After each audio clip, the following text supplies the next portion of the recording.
Mr. President, yesterday in Warren, Illinois, a small town on the Illinois-Wisconsin border, mourners from near and far lined the streets and packed the town's high school to say goodbye to a local hero. They came to honor and to bid farewell to Illinois State Trooper Brooke Jones Story, who was killed in the line of duty last Thursday. Trooper Jones Story had pulled over a truck a little after noon and was inspecting it on the shoulder of U.S. Highway 20 in Freeport, just west of Rockford, Illinois, when a semi-trailer crashed into her squad car, and the truck that she'd stopped. Her squad car and the truck she had pulled over burst into flames.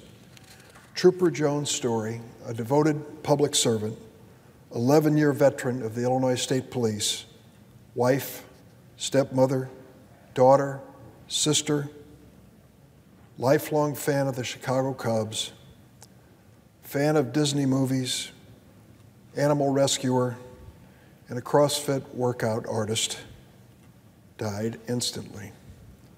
She was 34 years old. No one else was injured.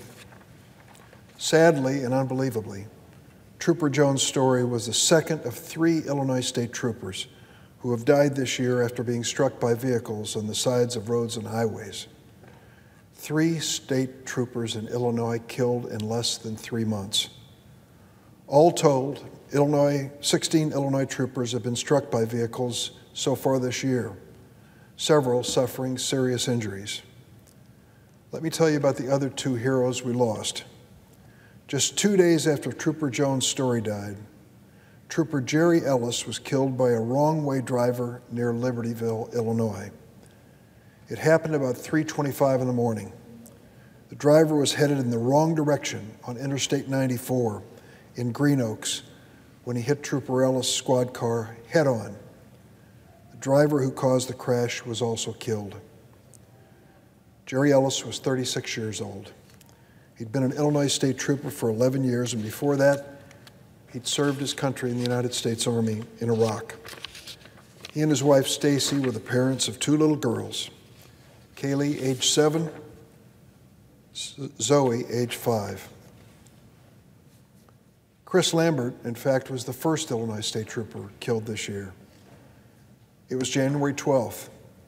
He had just finished his shift and was on his way home when he stopped during a snowstorm to help at the scene of a 3-car accident on Interstate 294 in Northbrook.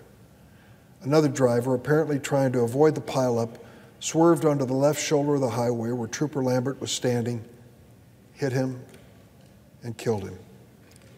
Trooper Lambert was 34 years old. He too was an Army veteran. He had served in Iraq and Haiti. He had been with the Illinois State Police since 2013. He and his wife, Hallie, were parents to a 14-month-old daughter, Delaney. The driver who hit him had been charged with felony reckless homicide. What makes the deaths of these 3 public servants, these 3 heroes, even harder to bear is that our state of Illinois passed a law nearly 20 years ago supposed to make roads safer for police and other emergency responders. It's called the Move Over Law, or Scott's Law. It was named after Chicago Fire Department Lieutenant Scott Gillen, who was killed in 2000 by a drunken driver while working at a crash scene on a Chicago freeway. Scott's Law requires motorists to slow down and, if possible, move over when they see a parked squad car, fire engine, or ambulance with flashing lights. If you can't change lanes, slow down, proceed cautiously. That's what the law says. Scott's Law was expanded in 2017 to include all vehicles stopped with hazard lights on, including tow trucks. Violators can lose their license and face stiff fines of up to $10,000. Every state has some form of Scott's Law. Police and other first responders in many states are working to draw attention to these laws and to enforce them. I believe the federal government needs to do more. In the upcoming Surface Transportation Reauthorization Bill, I'll be working to not only increase funding for highway safety grants to provide states with the resources they need to better enforce these laws, but to encourage people all across America to be sensitive to the men and women who are serving us in public capacities, in law enforcement and other responsibilities, who deserve our respect and our caution. Despite these measures, Illinois State Police have seen a troubling increase in incidents in which a squad car parked with its lights flashing has been hit by a passing car. In 2016, 5 incidents. 2017, 12. Last year, 8. Just a little over 3 months into this year, already 16 such incidents. 3 young troopers dead. 2 days ago, April 1st, was Illinois State Trooper Day, a day set aside each year to honor the dedicated men and women of the Illinois State Police. Brendan Kelly is now the acting director of the Illinois State Police, and he said, and I quote, "In 97 years, 69 men and women of the Illinois State Police bravely put on their uniforms to serve the citizens of the state and never returned home. But this is the first time in 66 years that Illinois State Police lost 3 state troopers in 1 year, and the year is only a few months over." State police aren't certain what is driving this dangerous, deadly trend. But Lucy Culper, and I'd like to show you her photograph. Lucy Culper, a 6th grader from rural Rio, Illinois, hopes that she may have a way to stop terrible losses. I thank the senator from New York. Lucy's just 12 years old, but she knows the fear that comes from watching someone you love go to work and worry you might see them again. You see, Lucy's dad, her hero, John Culper, is also an Illinois State Trooper. Thank you for holding that up. When Lucy learned about the number of Illinois State Troopers who'd been hit and killed recently, she said to her dad, "What can I do?" They came up with an idea together.